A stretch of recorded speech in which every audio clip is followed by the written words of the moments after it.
कहते हैं संसार की हर नदी जीवन देती है, लेकिन एक नदी ऐसी भी है जो जीवन नहीं मुक्ति या कष्ट देती है। इसका नाम है वैतरणी नदी।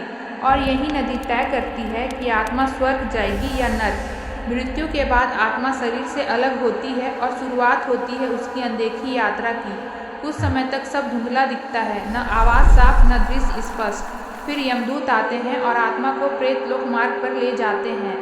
गरुड़ पुराण के अनुसार आत्मा 13 दिनों की यात्रा से गुजरती है। इस दौरान उसे कभी प्रकाश, कभी अंधकार और कभी डर का अनुभव होता है। फिर आता है वह क्षण जब आत्मा पहली बार देखती है वैतरणी नदी को। इसे पापों की नदी भी कहा गया है, क्योंकि यहाँ आत्मा को अपने कर्मों का फल मिलता है। कहा गया है कि वैतरणी में खौलता हुआ रक्त, विष, पसीना और पापों की ऊर्जा बहती है, और इस भयानक प्रवाह में अजीब जीव यमलोक के रक्षक तैरते दिखाई देते हैं। नदी के किनारे पहुंचते ही आत्मा के सामने उसके पूरे जीवन की झलक उभरती है। यदि पाप अधिक हो तो नदी उग्र और भयंकर दिखती है, और अगर पुण्य अधिक हो तो यह शांत और पार करने योग्य होती है। धर्म कहता है अगर व्यक्ति ने दान, गौ सेवा, माता पिता की सेवा और सत्य धर्म का पालन किया हो तो आत्मा को नदी के ऊपर एक प्रकाश पुल दिखाई देता है, जिसे धर्म सेतु कहा जाता है।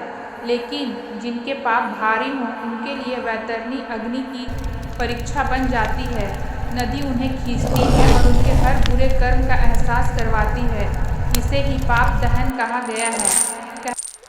कहते हैं घर वालों के दान, पुण्य, भोजन, ब्राह्मण भोज, गीता पाठ से भी आत्मा के कष्ट कम हो सकते हैं। वैतरणी पार करते ही आत्मा कर्म न्याय में पहुंचती है, जहां तय होता है क्या वह पितृलोक जाएगी, स्वर्ग या अगले जन्म की तैयारी शुरू होगी।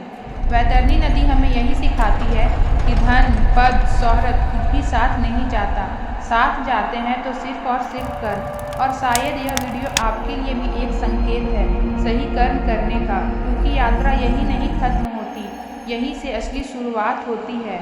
अगर आपको वीडियो अच्छी लगी हो तो लाइक करें और ऐसे ही कहानियों के लिए हमारे साथ बने रहें।